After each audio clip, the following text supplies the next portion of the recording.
তোমার নিজের সন্তান মনে করবে, কথা দাও। জীবনে না। আরেকজনের বাচ্চারে কেন আমি আমার পরিচয় বড় করব? আরেকজনের বাচ্চা কেনই বা আমার পরিচয় বড় হইব?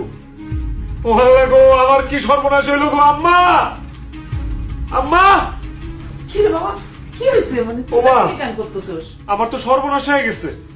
কাজলের পেটে তো আগেই স্বামীর বাচ্চা।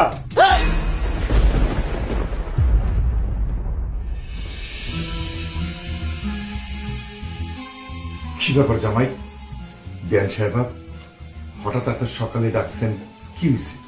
কি হয়েছে বুঝতে পারতেছেন না?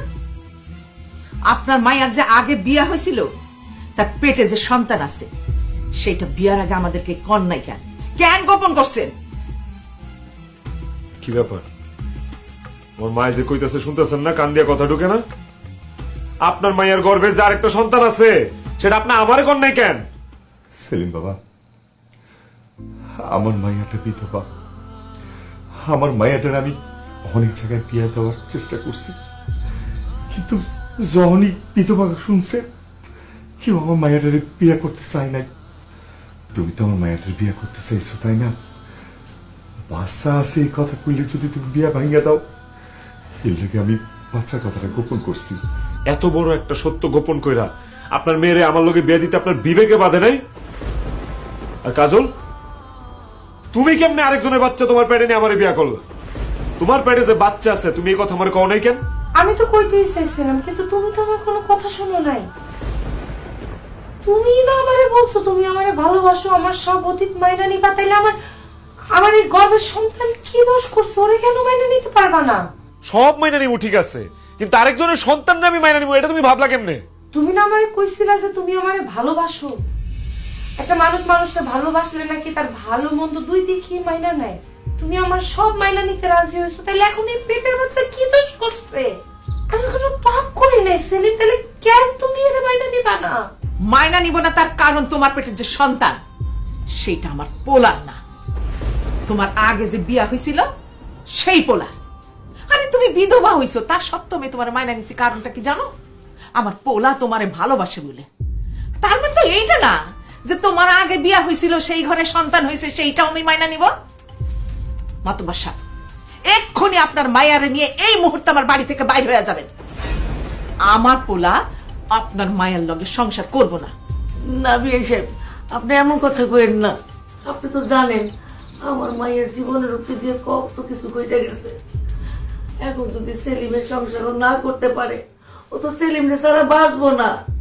আপনার দোয়াই লাগে, আল্লাহর দোয়াই লাগে, আমার মাইয়াডারে সেলিমের সাথে সংসার করতে দেন, বাইর করে দেন না।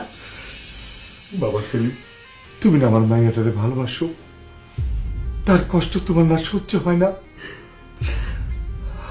আমার মাইয়াটারে তুমি সংসার থেকে যদি বাইর করে দাও, আমার মাইয়াটা অনেক কষ্ট পাইব। এত আঘাত, এত কষ্ট নিয়ে আমার মাইয়াটা বাঁচতে পারবো না। ওর তুমি সংসার থেকে বাইর করে দিও না। আমি তোমার ধরে কইতাছি, আমার মায়েরা তুমি বাড়ির থেকে বাইর করে দিও না। দেখেন, আমি কাজলরে ভালোবাসি ঠিক আছে, তাই বলে আমি আরেকজনের সন্তানের কেন মাইনা নিব? কেন আমি আরেকজনের সন্তানের নিজের পরিচয় দিয়ে বড় করুম, খাওয়ামু, পড়ামু? আমি একটা সমাজে বাস করি, আমি এই সন্তানের মাইনা নিলেও সমাজ কিন্তু এই সন্তানের জীবনে মাইনা নিব না। আমি কাজলের বিয়া করছি, তার লগে আমি সংসার করবো, আমার কোনো সমস্যা নেই, কিন্তু তার পেটে সন্তান আমি মাইনা নিব না। তাইলে আমি আমাদের পেটের সন্তানরা কি করবো সেলিম? কি করবা তুমি বুঝো না? যার সন্তান পেটে নিয়ে ঘুরতেছো তার বাড়িতে যাও। তোমার সন্তান না হওয়া পর্যন্ত তুমি সেই বাড়িতে থাকবা। সন্তান হইলে সেই সন্তান তাদের কাছে দিয়া তারপর তুমি আমার বাড়িতে আসবা, আমি তোমার লগে সংসার করব। তুমি ওই বাড়িতে যাবা, গিয়া সন্তান জন্ম দিবা, দিয়া ওদের হাতে তুইলা দিয়া তারপরে আমাগো বাড়িতে আসবা, আইসা আমার পোলার সাথে সংসার করবা। মারে কি আর করবি? সেলিম তো তোর পেটের বাচ্চারা মাইনা নিতে চাইতেছে না, এখন আর কি করবি? যার সন্তান তার বাড়িতে যা, তাগো গিয়া বল তোর পেটের সন্তানের পরিচয় দিতে। তোর পেটের সন্তান তো তাগরই রক্ত।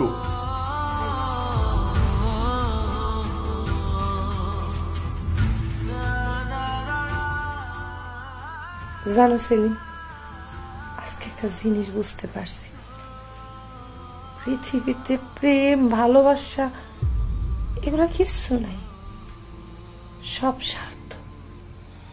আর একটা মানুষের স্বার্থে যখন আঘাত পড়ে না, তখন তার আসল চেহারাটা বাইরে হয়ে যায়। ধন্যবাদ তোমার কারণে আজকে আমি নতুন করে আরেকজনটা চিন্তা